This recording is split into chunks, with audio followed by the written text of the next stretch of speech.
Pandemonium Reigns. Yo, welcome to Pandemonium Reigns. It is Friday, September 16th, and we are here to bless your ears. Right, Mike? Mike's taking a sip. Sorry, I'm just having to hydrate, getting ready for Tennessee, Florida, if I'm honest. And we're going to bless your ears. I can't wait to talk about this weekend that we have ahead of next weekend.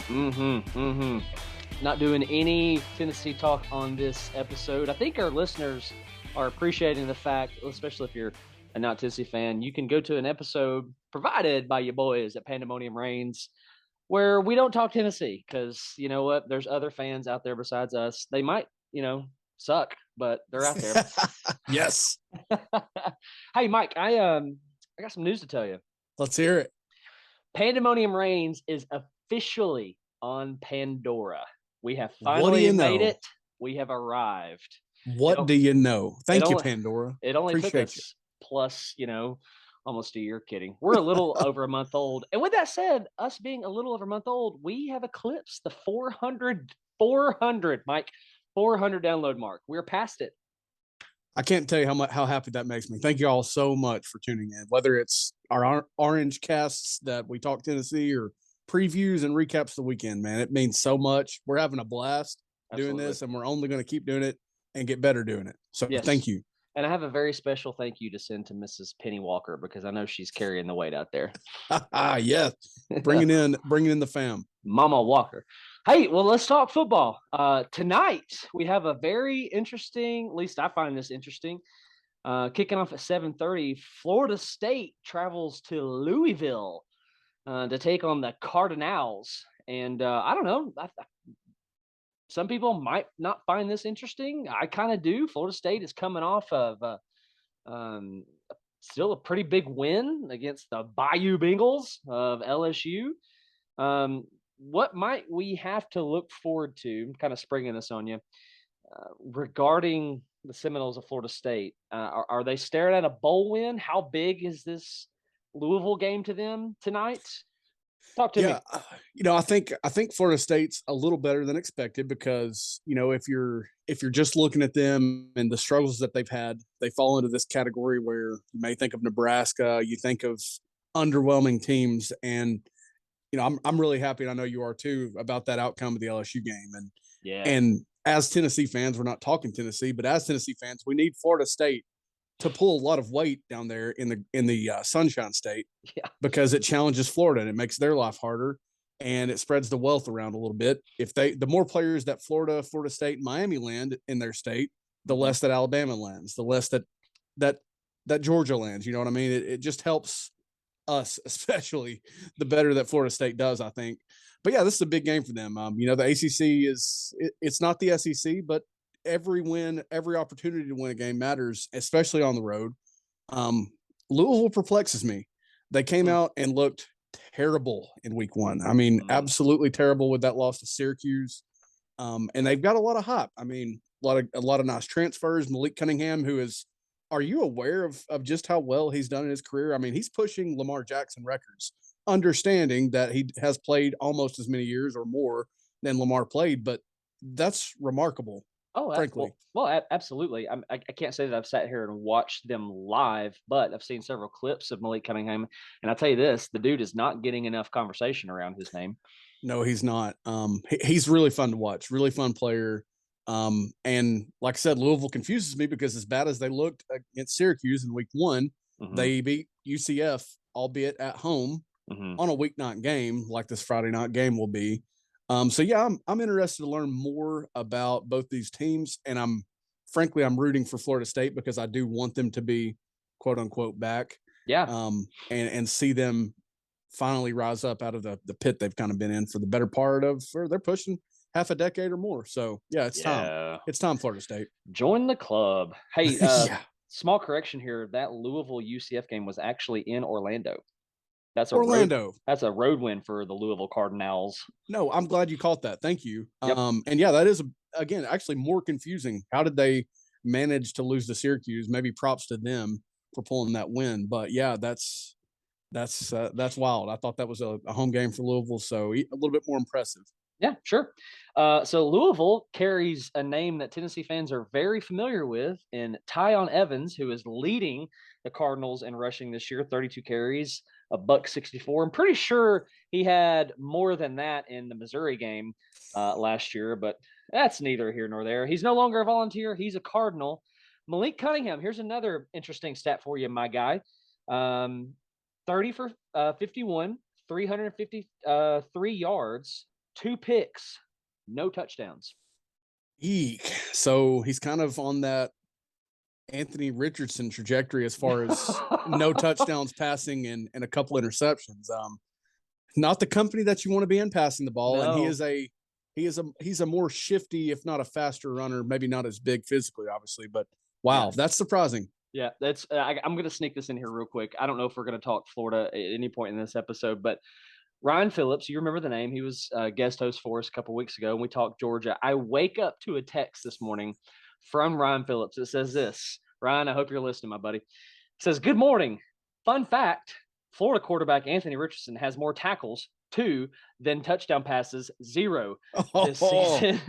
But he put an asterisk and said 1. It looks like he's got 1 touchdown pass. But still, more tackles than touchdowns on the year for Anthony Richardson. Hey, the Florida State Louisville spread is Florida State -2.5. So they like Vegas likes Florida State in this game. What do you think? It's in Louisville. I do think that I really like what I've seen from Florida State, especially against still SEC trenches, albeit first year Brian Kelly of LSU. Mm-hmm. But I like what I've seen from Florida State. Love what I'm seeing from Jordan Travis. And I think if he can fine tune some of those balls that have just, either been underthrown or have just hung up in the air for a while, if he can fine tune some of those details and they can find a way to contain the legs of Evans and Cunningham and those others, then I think they'll cover that. And I predict a 13-point win for Florida State. I can get on board with that. I think if we get the Florida State that LSU got, I don't know that this game would be close. Agreed. Florida State showed a lot that Sunday night against LSU, and you know what? Put on a heck of a performance. Jordan Travis is now the guy down there. There's nobody breathing down his neck. There's no questions about who the quarterback is. Norvell seems to have complete trust in him. I will take Florida State, and I will take Florida State to cover. Give me the Noles in Louisville doing more than covering. That is Friday night, tonight at 7:30. Tomorrow morning. Do you consider the minute 12 o'clock? Is that morning, or is we've now shifted to the early afternoon when we hit 12? Still feels like morning to me. It feels like morning to me as well. Absolutely. Well, Georgia fans, I guess, are going to wake up in the morning and get to watch their dogs. I had somebody bark at me again yesterday.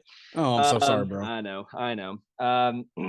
Georgia travels to Columbia, South Carolina to take on the Gamecocks and the Fighting Spencer Rattlers. Wait. I believe this is the one you said you have a little bit of ranting to do. Rant me up, buddy. You know what? I'm sitting here and I'm thinking, do I have a rant in me? Do I have any bullets left in the chamber for South Carolina? Yeah, I do. Your coach is still a clown. Your quarterback statistically is performing fairly well, but guess what? You've done exactly what we expected so far. That's it. You went and you lost at Arkansas, which, hey, Arkansas is a good team, if not a great team. There's nothing to feel too sorry about, but you should still be hanging your heads over that week 1 performance. I'm sorry. Yes, it's Georgia State. Yes, they're not your average cupcake. They're not even a cupcake necessarily. Maybe they're not. But you're still bragging about that win over Georgia State because not everybody experiences this feeling. Oh, my gosh. Look at my shoes. You're clowns. You're clowns. I'm going to go ahead and give you a spoiler here because you're usually the one to drop the numbers for us. Okay. Georgia is favored at -24.5 at your house. Yes, it's Georgia. Yeah, the reigning national champions. They're going to cover that number. Yeah, you'll be lucky to score a point on them. Yeah. I hope, you know what? I hope we look back at week 1 and they wish they had Bo Nix against Georgia. I hope that's how this goes, because you're just a bunch of clowns. Oh my goodness. This is the closest thing, internet. This is the closest thing you'll ever get to me outright rooting for Georgia. I'm not going to say those words or nothing like the go blank. You'd have to bleep me. You'd have to bleep me out. But you're going to get murdered, South Carolina. They're going to cover that number. They're probably going to shut you out unless you turn them over and return it, unless you make a special teams play. You're not scoring an offensive point unless you just have a heck of a leg for a kicker. Yeah. No. I mean, listen, this is an outstanding stat. Georgia is allowing 1.5 per game. Now, granted, they've played a bad Oregon and Samford. Yeah. But talking to a friend in the past couple of days, it sounds like, of course, I didn't see this. Sounds like Georgia were into their second 3 deep late in the second quarter, and they still didn't allow a point. I mean, I'm here for it, bro. I'm here for it. I heard that game. I received a text message. The internet, you'll have to do your own research. Maybe you can confirm. But I heard that there were 12-minute running quarters, maybe in the second half of that Samford game. Oh gosh, South Carolina will be wishing for that. They'll be wishing for that. Yes. Have they named their they're changing the name of their mascot? Have they gone with the Cock Commander yet? Listen, internet. There's no need to censor this out. This is the official name that they're going for. Oh, I just spit everywhere. They're going for. It feels wrong to say it, but they're going for Cock Commander, and okay, that's all I have to say about that. I don't have any more words. I'll take Georgia big. They're covering. I'll take Georgia big. And listen, I just want to. We might get there here in the conversation, but you just mentioned Arkansas, and there's now just an argument for Arkansas being the best team in the West. Oh man, we're gonna learn. We're gonna learn a lot more quickly because that matchup's coming up quickly. Yeah. And gosh, I've been thinking a lot since that Alabama-Texas game and our last couple of recordings, and we just give Alabama so much benefit of the doubt. And I'm not saying it's wrong, but man, I still find, even in my own mind, that Alabama's going to find a way to beat this Arkansas team. They're going to have KJ running. I know that. They're going to either force him to run, and if they're smart, they'll embrace it there at Arkansas. And heck, Kendall Browse is a heck of an offensive mind, but we just give them so much benefit of the doubt, and that's all I can. That's one of my biggest takeaways from week 2 is just what benefit of the doubt we give them, and they've earned it. Don't get me wrong. Yeah. Which you threw a name out there, which is going to segue well for this next game at noon on Fox. The Sooners travel to the Cornhuskers. Listen, you just threw out Briles, offense coordinator for Arkansas. Is this a name that they should consider in Nebraska? Because the dude is phenomenal offensively. 100% a name that they should consider there in Nebraska. I'm still, when I think about that job, that opening, I'm still stumped on what's the best move. I mean, they hired the best move 5 years ago, and it failed so miserably. I mean, dude, I'm so stumped. So yes, consider Kendall Browse, consider Jeff Lebby. All of the offensive minds, I think, is what you need to consider. Yeah. And I'm not saying to exclude the defensive coordinators, but I do worry about how that would translate there because they just got so many issues. But yeah, I mean, Oklahoma, this game's at Nebraska, correct? Yes. And Oklahoma's an 11-point favorite. And it's going to be hard for me to see Nebraska covering 11. I know that Oklahoma I believe they've gotten off to some slow starts in games through 2 weeks, but man, I mean, you got Dylan Gabriel, you got Venables there. I'm sure he's pulling so much of the defense there. And then you do have Jeff Lebby across the sidelines calling plays against you. I don't see Nebraska covering that 11. I think this one could get ugly. However, I forget his first name anyway, Coach Joseph, who is currently interim head coach for Nebraska. Sometimes these guys are like the backup quarterback when the offense just needs a surge, Yeah. Don't be surprised if Nebraska comes out and you know what? They're like, hey, we don't know what the scheme is. We don't know what the play is, but like, I'm giving it everything I got. Oklahoma might be catching a Nebraska team at a bad time. Don't be surprised if Nebraska comes out with their hair on fire. But at the end of the day, I'm going to take Oklahoma. I don't think Nebraska covers. I'll take Oklahoma by 17. Yeah, I think you're right. Could get uglier, but I think you're right because of that aspect that does happen in these interim situations. So yeah, they definitely cover, I think, fairly easily, but Yeah. definitely one to watch there. Yeah. Yeah.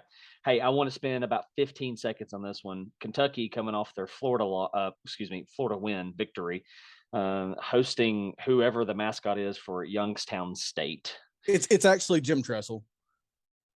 Jim the Tressel mascot. Is he still there? I don't know. Listen, he's definitely the mascot, right? Oh I mean, my you got to gosh. name it after. Let's see if I can find this. You know what? If I remember, they might be like the Penguins or something like that. Which I know it gets cold in Ohio, but whatever. That's just kind of ridiculous. Absolutely ridiculous. Hey, here's. You know what? A lot of people are not going to find this interesting. I think it needs to have more eyes on it. Old Dominion just beat Virginia Tech. Now they play Virginia. And let's see if I can find the spread here. UVA, Virginia, -8.5. That's it.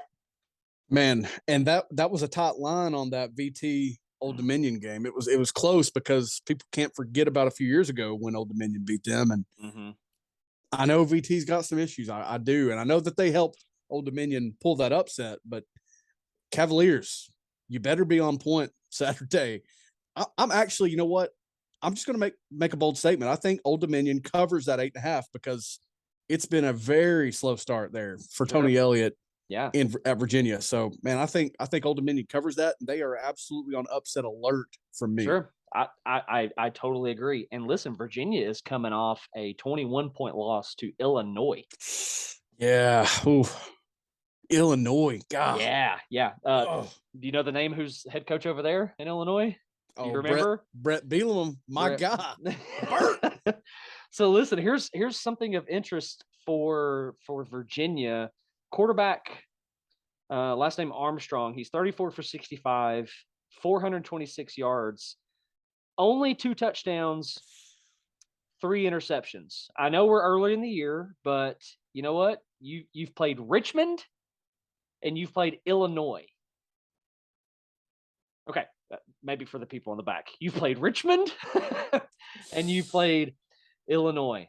That's not going to cut it. Not going to cut it. But I'll take Old Dominion to cover. You know what? I won't be surprised if they come out with the L, but I'll certainly take Old Dominion to cover. Here's another one of interest. Notre Dame. We did not talk about this pre-show here. Notre Dame's hosting Cal. And Notre Dame, Marcus Freeman is the first coach in Notre Dame history to start his tenure 0-3. Is Justin Wilcox still at Cal? Is he still the guy? That's a great question as well. I think he may be. Okay. I think you may be looking it up, and don't quote me on that, but I do believe Wilcox may still be there. Okay. Well, needless to say, Notre Dame, they look like hot trash. And I don't know if you know this, but their quarterback Buckner, if I remember this right, he's done for the year. Didn't he have a season-ending injury? If it's not the year, it's a hot minute that he's going to be out. So, gosh, I mean, you got your QB1 that either won the job or came out with the job. I mean, what are you going to do? I didn't see, and I know that was a tough loss to Ohio State, but man, everything Saturday looked bad. Everything. Yeah. Get this. The stat sheet doesn't lie either. Not only was Tyler Buckner leading in passing, obviously he's the only quarterback on the field.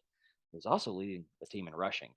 Oh man. And I just throw my head back because we've been there. Tennessee's been there, and breaks my heart when that happens because it's not what you want to see. No. I mean, here we are with Notre Dame still an 11-point favorite. How does Vegas figure that? And I'm almost inclined to pick them to cover that, but because Vegas always knows. Sure. But I think Cal could win that outright. They've not put anything out there that's all-inspiring so far this year. But, I mean, how can I confidently pick Notre Dame to cover that other than the fact that Vegas simply always knows? What other facts lead me to pick Notre Dame in this? The fact that Cal might be jet-lagged from traveling to 3 time zones, but other than that, I mean, what we've seen from Notre Dame this year just isn't good. It's not bad. good. It's very Nebraska-ish. Yeah, that's a great analogy. I really like that, and it feels like pinpoint accuracy on that. Yeah, well, that's what I'm here for. So, you know what? I will. I'll take Cal to cover. I will. This game is going to have my interest come Saturday. Absolutely. Absolutely. Again, we've talked about Notre Dame in the past few episodes. Can't stand Notre Dame, but I really like Marcus Freeman. Yeah. Wouldn't hate it if he was able to right that ship. Speaking of a ship that needs to be righted, the Oregon Ducks are hanging on to the 25 spot, and they host BYU. Now, get this, bro. Here's what I just don't understand this right now. Oregon is a favorite, and they've got it at 3.5. And BYU coming off a win against Baylor, a good Baylor, and a tough win in double overtime, if I'm not mistaken. That I'm not sure of, but 26-20 final, either way. And I'm 90% confident it was 2 overtimes. I know it was at least 1 overtime. And folks, there were 46 points scored in potentially 2 extra periods. Final 2 overtime. Yep, 2 overtimes. So say it with me, defense. And what is Bo Nix allergic to? Defense. Oh. He's got an allergy. You know what the only cure is? Josh Heupel. I'm sorry. Go ahead. More cowbell. Yes. Yeah, I don't. Dude, that's well said. BYU is there's something about those Utah teams that are just extremely scrappy. The team is filled with Samoans. No, I'm not racist. I would love to have them more on Tennessee's roster because they're scrappy. They fight. They play hard. I'm not taking Oregon in a win here. So I'm not taking Oregon to cover. I'll take BYU big, actually. I'm right there with you. But does Bo Nix still have that Auburn aura about him? Does he still have the magic? Because from what I've seen, what I saw in week 1, they just weren't anywhere close. I mean, and I'm talking schematically, not even getting into execution. It wasn't good. So are they going to be more prepared against this BYU team that's obviously going to bring a good defense to Eugene?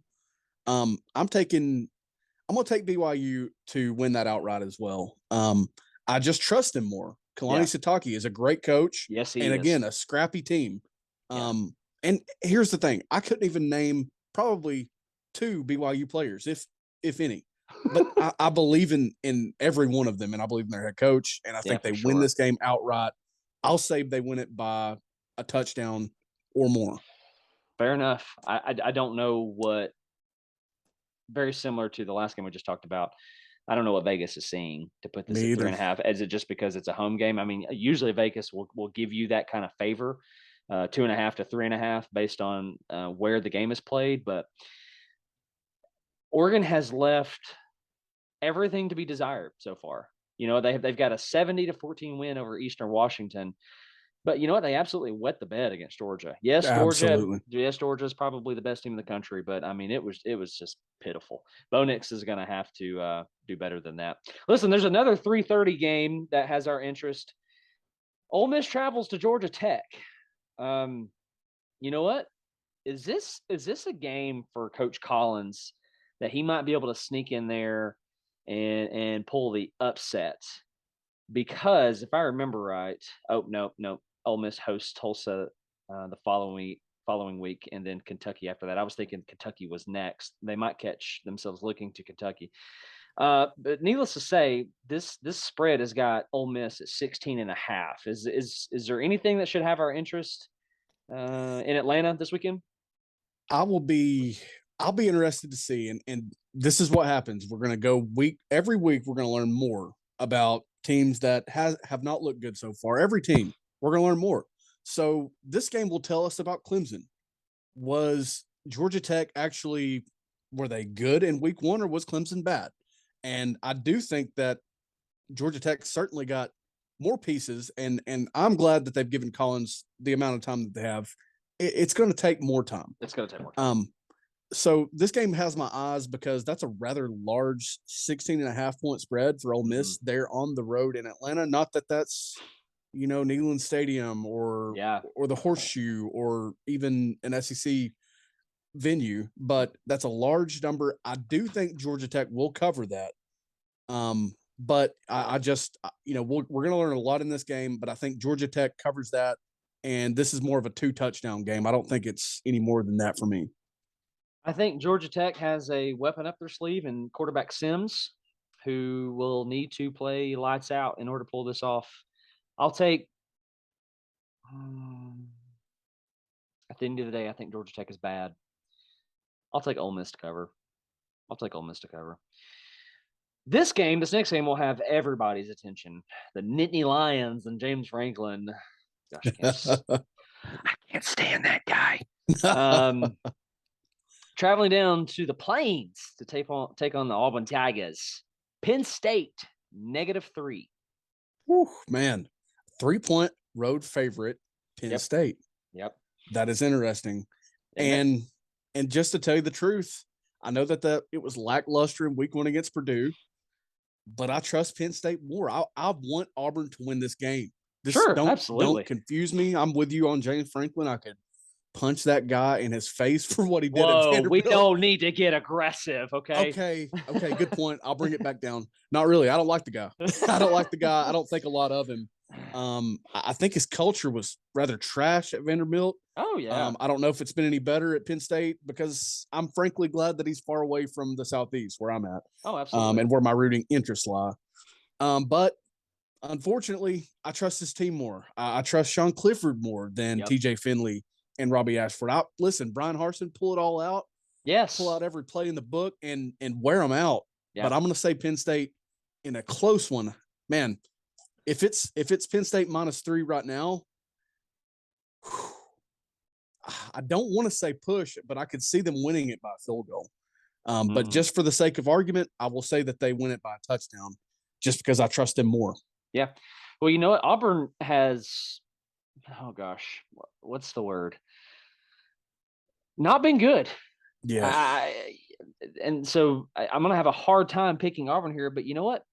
Clifford for quarterback for Penn State is in his, let's see, what year is this? His 20th year at Penn State. And Penn State fans are kind of done with him. Yeah. And his inconsistency. Stats are, not bad. 39 for 64, 495, 5 scores, 1 pick. But he always just kind of seems to play down to his competition. And Penn State gets in a lot of battles that they shouldn't be in. And as far as Auburn goes,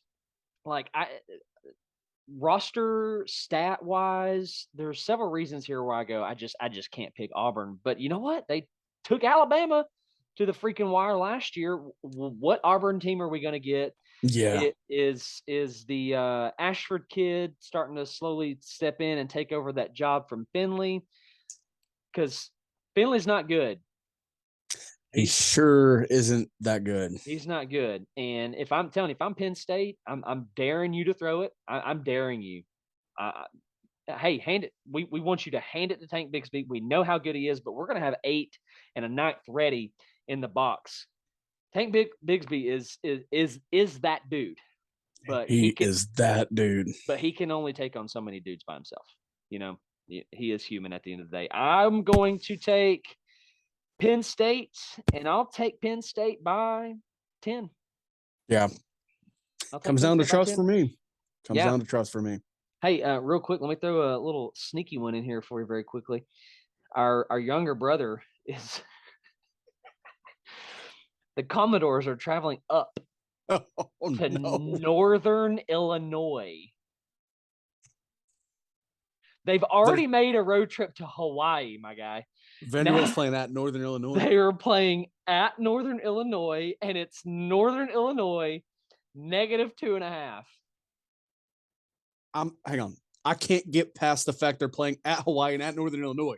Yeah, I know. I understand that you played your bowl game ahead of your regular 11 games. I understand that one.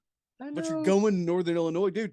It might snow in September at Northern Illinois, and they're playing there. Yeah. Wow. I'm glad you snuck this game in, because I'm going to go ahead and do this one as well. and there is not statistics, there is not schematics. I like Mike Wright, but he plays for the wrong team. I'm picking Northern Illinois. I'm picking Northern Illinois for the fun of it. Yeah, and because I still trust them more, dude. They're playing at Northern Illinois. What? Give me the Huskies of Northern Illinois. Give them to me. That's so awesome. Listen, it gets better. The leading receiver for NIU, Northern Illinois. His last name is Tucker. He's a white boy, and he's leading in yards. Listen, I'm not racist. You just never see white dudes at receiver. Anyway, so give me Northern Illinois. I cannot believe they were traveling up there. I cannot believe this. Remarkable. I mean, truly remarkable. What, dude? They need to just hire me as athletic director. Yes, I'm going to try to sabotage your program. Don't worry about that. But you won't be playing at Northern Illinois. Good grief. Yeah. Hey, listen, I asked a good friend of mine, big Bama fan. I said, listen, I don't think this is going to happen. I'm not saying that, but can you imagine the narrative of the media if University of Louisiana Monroe somehow pulls this off? Listen, they're not going to. They're just not going to. But let's say the Lord in all his sovereignty and divineness says, you know what? I'm feeling good today. And he says, you know what? I've had enough of the Tide. What? Can you imagine the narrative? Saban can't beat what's their mascot? Is it the Warhawks or something like that? Saban can't beat ULM. Fire him. Get him out. He's lost the locker room. Bro, the point spread is negative 49.5. 49.5. Bro, I tell you what, that would take care of my troubles with the benefit of the doubt that they get. So bring it, Lord. Bring it, Lord. Lord, hear our prayers. Hey, can we have a special time of prayer here on Pandemonium Reigns? Can we get a moment of silence for our guys? And what color is ULM? It's like a maroon and yellow. Okay. Either consider this like their death sentence or like a sacrifice to the gods.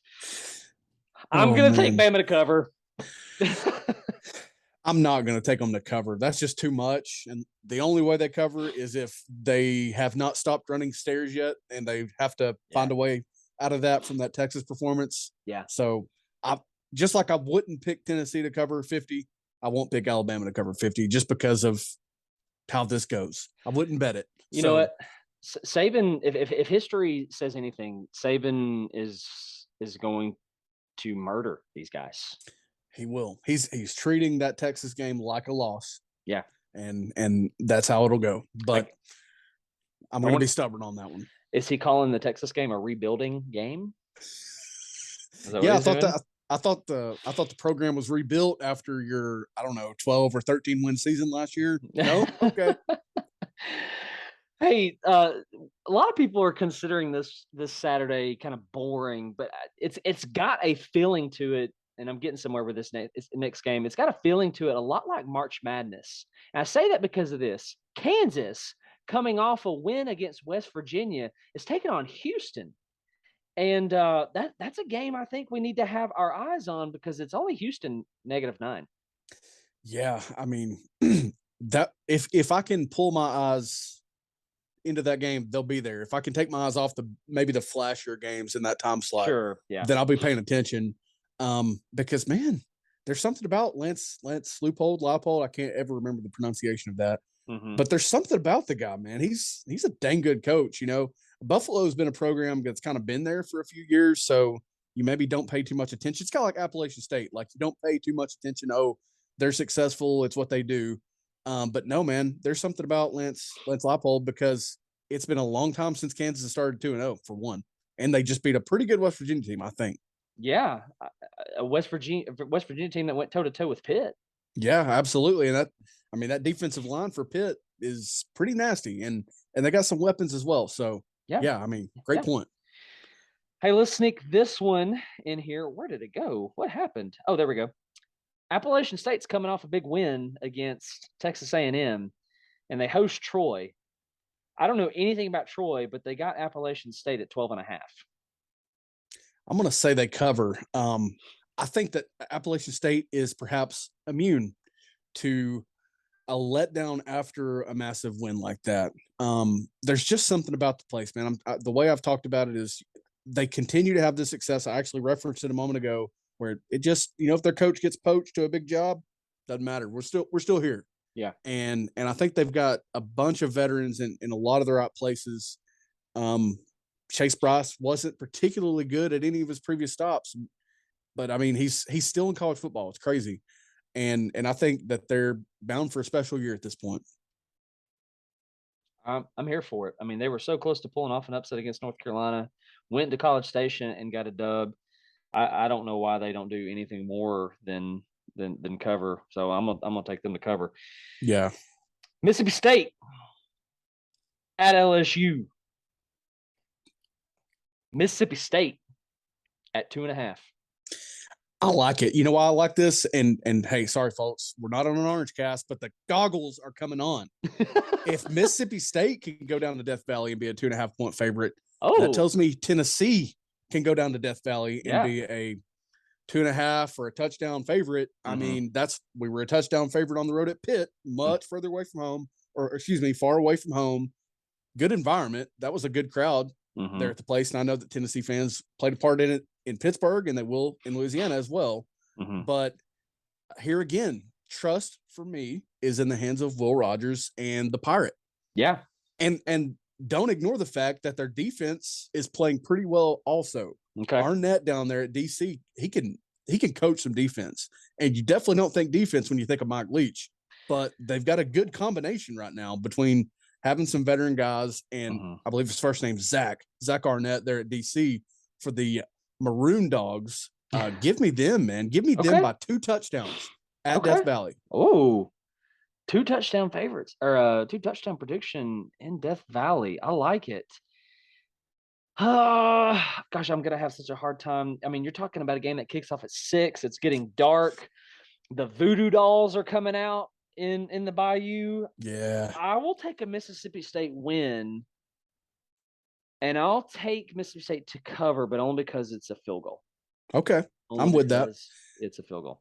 And hey, I don't think I gave a prediction for Kansas and Houston. I'm taking Kansas to cover that 9-point spread, by the way. Okay. I know Houston's favored by 9. They're covering it. Kansas is covering that, if not winning outright. All right. I like it. And I like it a lot. Hey, this next game we've got here really intrigues me because you've got a team coming into the year has or had a lot of hype, and now you've got their opponent who has been rather a surprise. Texas Tech travels to NC State. Really interesting, and they still got NC State at -10, so they like NC State here. But you know what? Texas Tech is a team that's on the move. I think surprising some people, especially coming off that Houston win. Took them 2 overtimes to do it, but still, I don't think anybody anticipated or saw that coming. What say you? Was O'Leary going to throw for 1,000 or what? Man, just another situation where I can't figure out all of the appeal to NC State, and there's teams like that. Yeah. But gosh, man, they've gotten so much buzz. Started out ranked much higher than I thought they would be, if I could find the words. And you're telling me that Vegas is saying they'll win by 10 in a game that will only see 56 points. I mean, Texas Tech and Houston, you mentioned a moment ago, that game saw 66 points be scored. And I know, that NC State's flirted with disaster against East Carolina in much more low-scoring fashion than, say, North Carolina. But I just don't get all the appeal. And I could see them winning this game. Don't get me wrong. I'm not saying that Texas Tech's going to go over there and win the game. But I do think they cover that 10, and I think this is a 6-point North Carolina State win. Okay. Let me ask you this. If you didn't know anything about that NC State East Carolina game, how would you answer this? Would you favor East Carolina over Texas Tech if they went head to head? Definitely would not if it were me. So NC State came out of that game 21-20, if I remember right. Let me just peep that real quick. Yeah, 21-20. against East Carolina. Now they've got this game at NC State -10. I don't know. I think Texas Tech can at least cover here. I agree. I think they can go in Raleigh and pull out a win. But I'm at least going to take them to cover. I'm right there with you. I actually do. I see this game as more of a toss-up than any form of like, oh, you got dominated, either one way or the other. Yeah. But I still think that Texas Tech goes and covers that spread. Okay. I like it. We're getting later into the day at this point. Obviously, our Volunteers will host Akron, but we will save all the non-Tennessee fans that conversation. But there's a game of interest at 7:30 in Seattle, Washington. The Washington Huskies hosting the Spartans. And Mel Tucker. Listen to this, bro. Is there something about Washington that we don't know about? Because Vegas has them at -3.5. I was just sitting here asking myself, is that the old Vegas at home? Yep. Or do they know something about them? I mean, I want to know, and we will get the answers. And spoiler alert for the Akron discussion, they're bad. So I'm not putting a ton in that 52-0 shellacking of Michigan State Akron. Right. I'm not putting a lot into that. And admittedly, I know a little bit more about Michigan State than I do Washington. Don't know a ton about either. But man, give me the Spartans by 10 plus in this, dude. I totally agree. And here's something that I forget every time that we talk about Washington is Michael Penix Jr. I was just ready to say that. Yep. And I know that he's got a lot of ability. I still think he has a lot of ability. But even still, give me Thorne and the Spartans over the Huskies on the road. So let's play a game. I'm going to have you predict Michael Penix's stats on the year so far. Washington has hosted Kent State, and they have hosted Portland State. Just give me some ballpark numbers on what you think he's done so far. I bet he has gone something like 46 of 66 for 682. Sorry, man. Revelation 21-8. All right. Liars. Sorry, I'd already looked.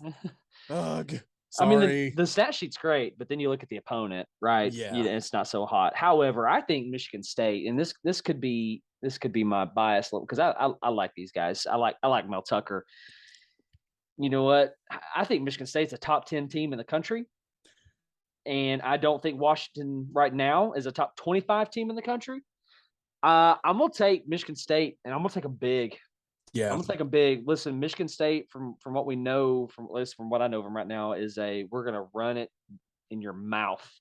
Berger, I believe the transfer, I think he came from Wisconsin. Dude is a load at 6'1", 205. Freaking dude to bring down. 33 carries on the year, 227 yards. I don't know math, but that's good. That's not bad. That is not too shabby at all. I like it. Peyton Thorne is coming back for the Spartans. He's an experienced quarterback. I like the Spartans, and I like them big. Of course, I also just like Mel Tucker as well. They play great defense under the Tuck. Hey, let's talk Florida. Let's talk about Florida. Let's talk about Florida. Dude, tell you this. You give me your thoughts. What is Florida?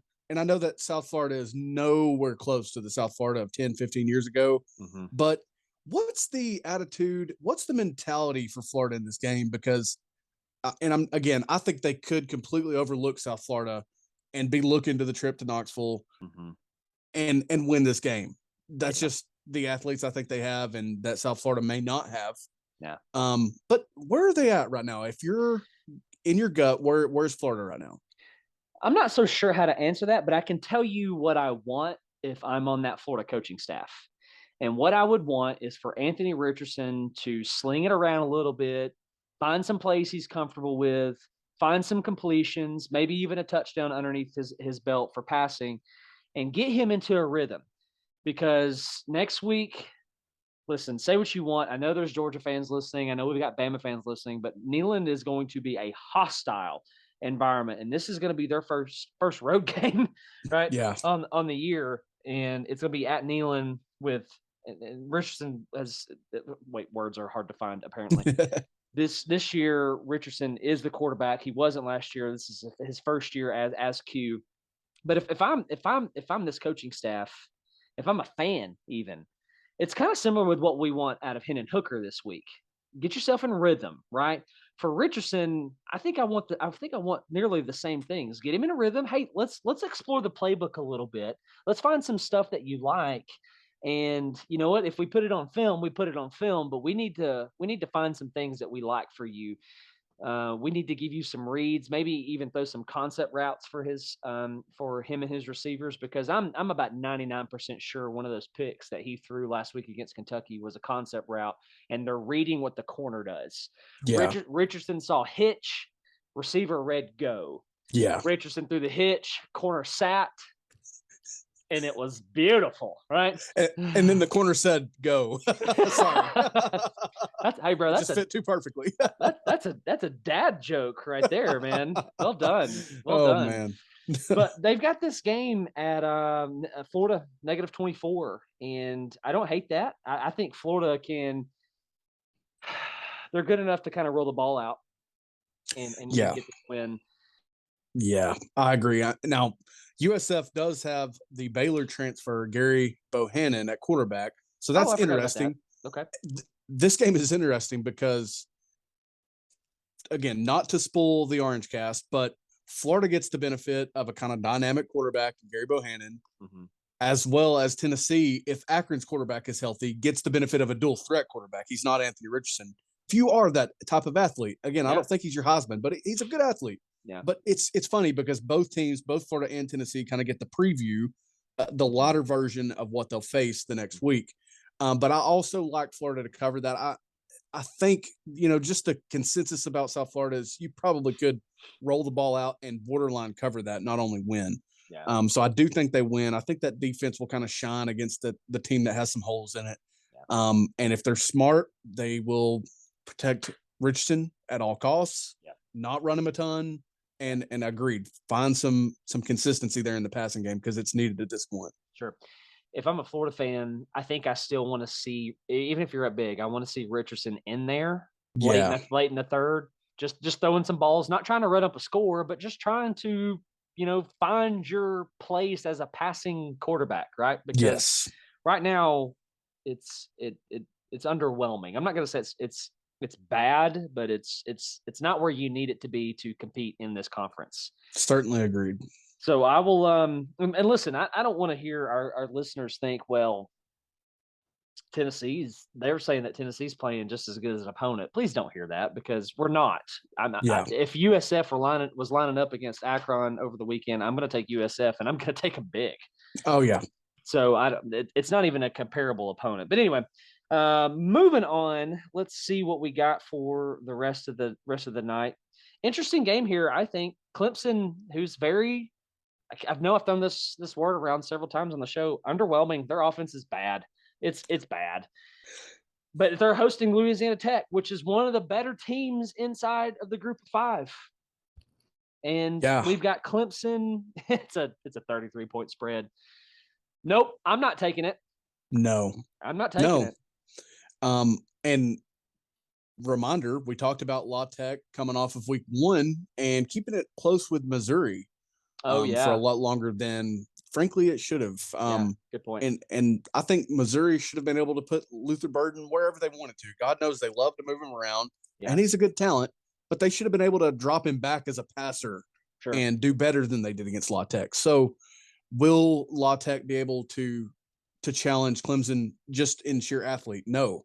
But Clemson looks lost offensively at times. I mean, they just look outright bad. Yeah. So they're not covering that 33 in my mind. They could play this game on the moon, and I think La Tech would cover 33. Yeah. So give me Clemson by more like 7. Give me about half that. I'll take 17. Okay.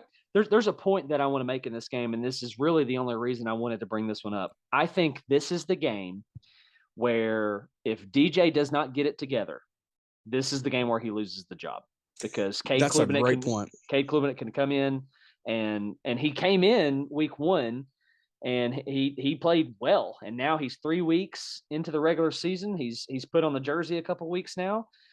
If Clemson gets a lead here and it's been underwhelming with DJ, listen, don't be surprised coming out of this LA Tech game for Clemson. If they go into Wake Forest, yes, I know Wake Forest, but still, don't be surprised if it's Cade at this point. I can right see there it. with you. I can see this is a game where you have the luxury of being able to pull that trigger, and if DJ is not on, then pull the trigger and see what your youngsters got and see what you're working with, because it is a long season and you're not meeting expectations, frankly. Absolutely. Absolutely. Hey, what kind of Texas team are we going to get this week? They're hosting UTSA, University of Texas San Antonio, the Roadrunners, which is such a weird name. But they got Texas at 12.5. 12.5. What? Man. I have questions. What is Vegas seeing? What Texas are we going to get? Is UTSA like not all that bad? I mean, they're 1-1. They've got a 2-point loss to Houston and a 3-point win over Army in overtime. Who are the Roadrunners? Seriously, like, how good are they? Yeah. And you know what? I think they can cover here.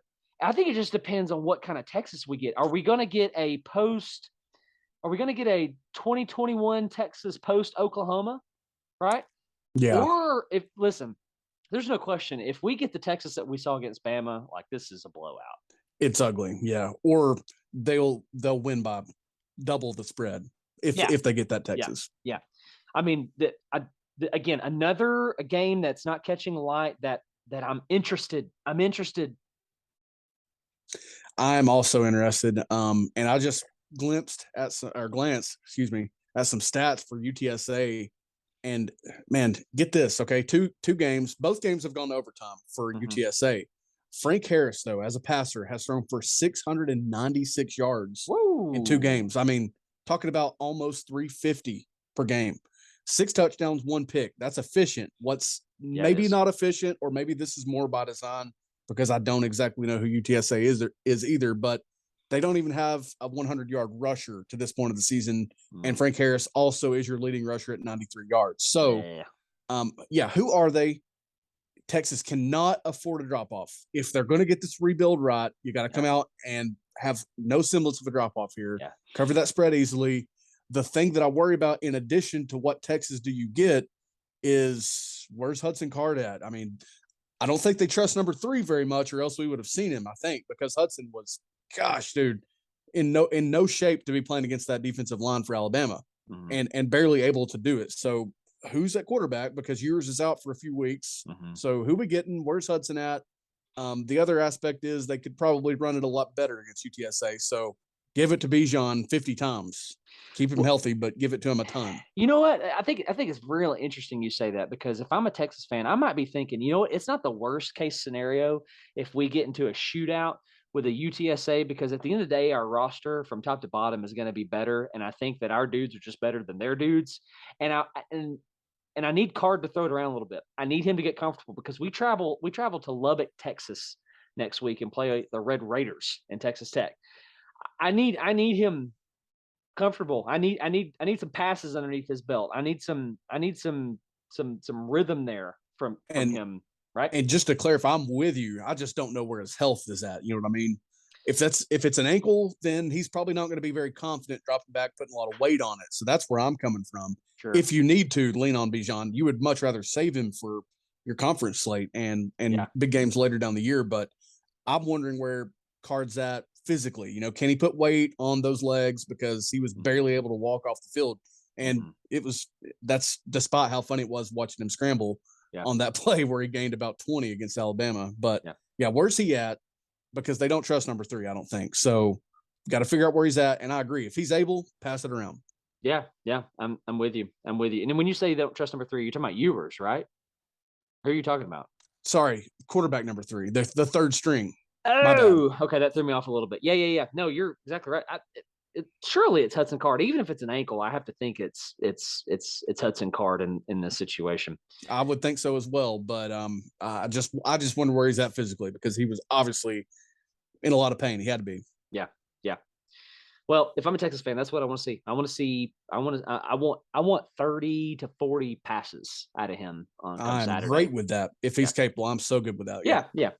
Assuming health allows him to do that. Hey, let's end the show by keeping the conversation in Texas. I cannot wait for this one. I hate how late it is. 9 p.m. friggin' kickoff. The West Coast is finally like, oh, thank God, right? Yes. Yeah. The people in California, I don't even know if they watch football, but here we are, Miami, traveling to College Station to play on Jimbo and Texas A&M. Texas A&M, -6. That's it. And listen, after that garbage performance that you just put up against Appalachian State, listen, I know who App State is. I know that's not what I'm saying. The point is that you have not adapted your offense to the present times. You looked lackluster. One dude kept you in this game, and that was A-Chain, right? Bad man, but yes. Bad dude, but he still wasn't enough to get the job done against Appalachian State. What in the world, coming off that performance, is Vegas seeing to put Texas A&M by 6? And I just want to, now I'm going to rant a little bit on Vegas, because I don't like you for making this Texas A&M by 6, because what I want to do as a bettor, if I bet this game, hint, hint, I'm likely to bet this game, I want to bet Miami. I don't even want to, like, the options are going to be, do I want Miami to cover that spread, or do I want to pick them on the money line to win the game? Dude, I'm picking them to win the game. Absolutely. That's where my gut's at. But what does Vegas know?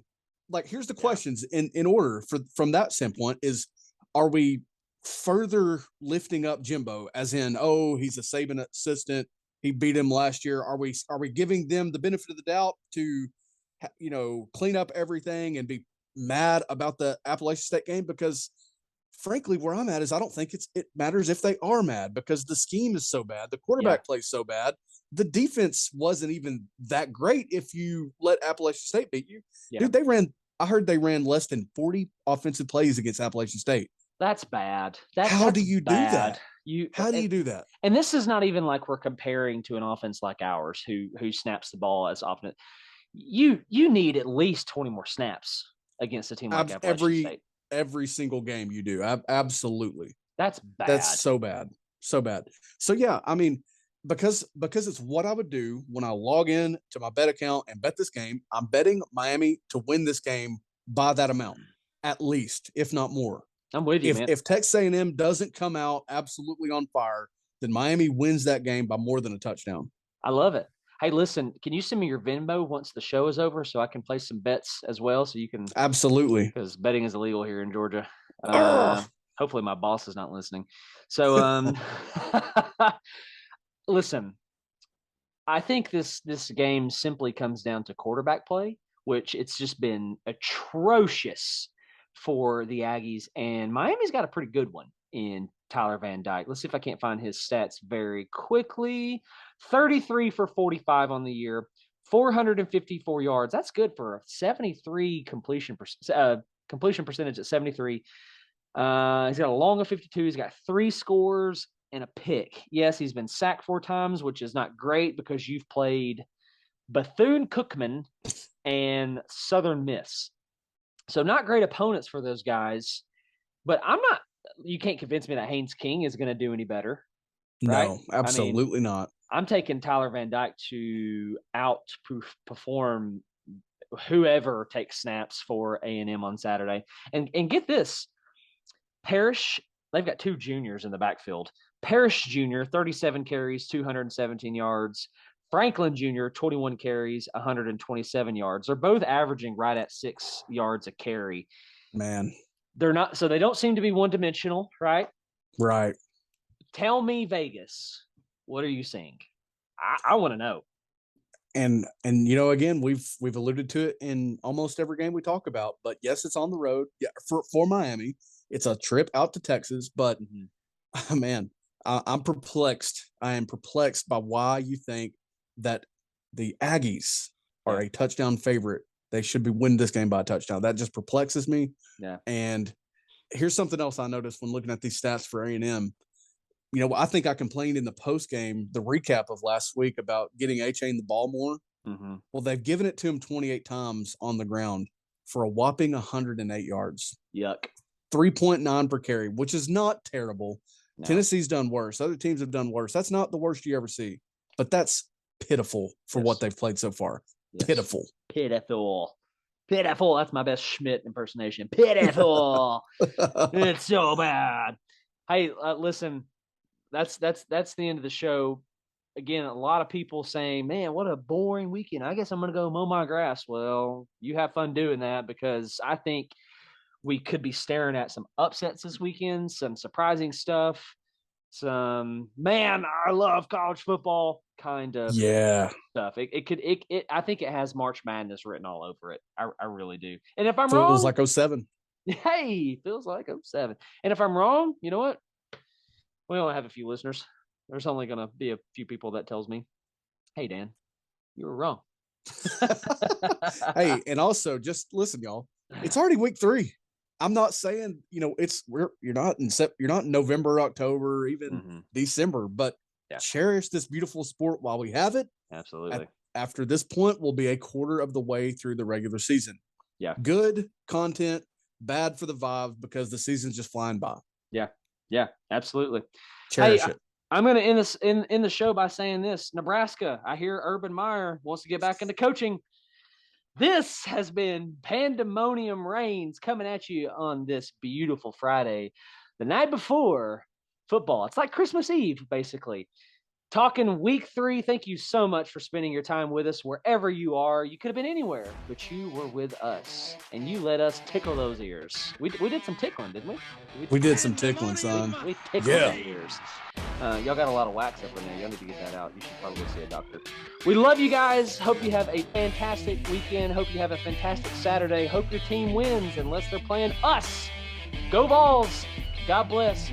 See you next time. Thank y'all. Pandemonium Reigns.